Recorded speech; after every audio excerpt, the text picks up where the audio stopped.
Hi once again, this is Pastor Wes. This is part of our ongoing series on lessons learned from the Appalachian Trail. And in the first part, we talked about the fact that our adult son, in 2015 went out and hiked the Appalachian Trail from Georgia to Maine. And a number of lessons that could be learned from that, and so many parallels to the Word of God and to scriptural principles that can teach us lifelong lessons from an event like that. And so if you didn't see the first part, you'll probably want to go back and watch that. It just gives us the idea of how God makes the trail, walks with us, guides us, knows what's in store for us, knows what we need, knows what we don't need. I covered a lot of that in the first part. Today I want to talk about the fact that those that are hiking the trail usually take a book with them. And now they don't take along books for reading material. They take along a small magazine type book. Think of something about the size of an old Reader's Digest magazine. And it's a guidebook for the Appalachian Trail. And it's very detailed. And it tells you where every little thing is along the trail. It tells you the elevation of mountains. It tells you where there's creeks and where there's towns you're going to go through and when you'll have a road crossing. It'll tell you hostels or hotels you can stop at, restaurants and places to eat. It'll give you all the information you need for literally every step along the way. And when I say detailed, I don't think I can overemphasize that. It is extremely detailed in all of the information it gives you. You can talk about just a hike up a mountain. It'll talk about the curves that are coming and the ascents and descents and anything that might be in the way and recent updates. They update this thing every year. And so it's extremely valuable. And even in this age of technology, it looks like most of the hikers still are using this little book because you're not always going to get great reception out there on the trail. It improves all the time, but most of the time you don't get great reception on the trail. And you got to, if you're going to rely on your phone, your cell phone, you got to be able to charge it. And sometimes you may go days without being able to do so. And so most of the people still take along a guidebook. It's a little magazine that they take. Now hikers are so concerned about weight that I saw this even with my son, that as they hike along the way, the parts that they have used, they tear off and get rid of. They're doing that to lessen their burden along the way, because literally every ounce counts.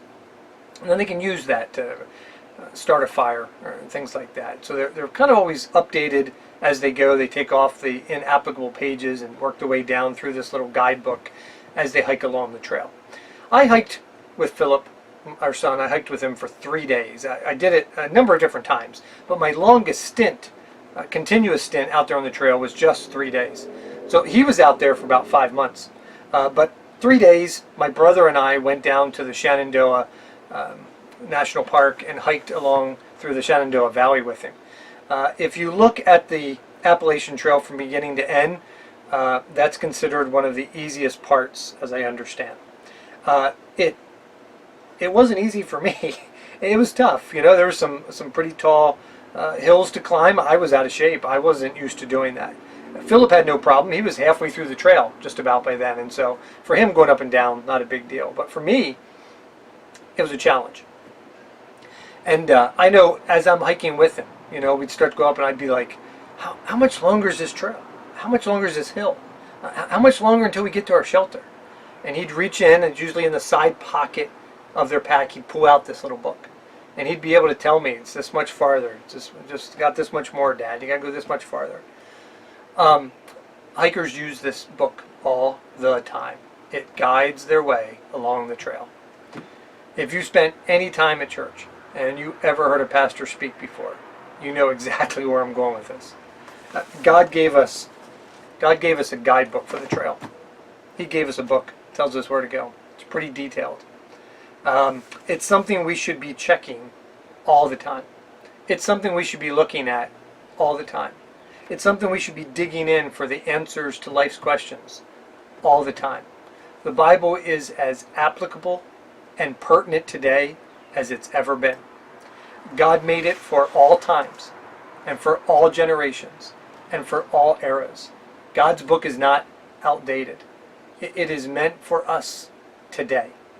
And so to be able to pick up the Word of God and to be able to see the answers and how to deal with situations and how to deal with troubles and how to deal with trials and how to deal with people, how to raise our kids and how to treat our spouse, and all of those things are included within the Word of God. And so it would do us well to be like a hiker along the trail. Pick up that guidebook all the time. I'm telling you, hikers didn't just read their Appalachian Trail book. They didn't just read it once a day. They certainly didn't just read it once a day, or once a week at church on Sunday. No. They were referring to their book all the time. They kept it close by.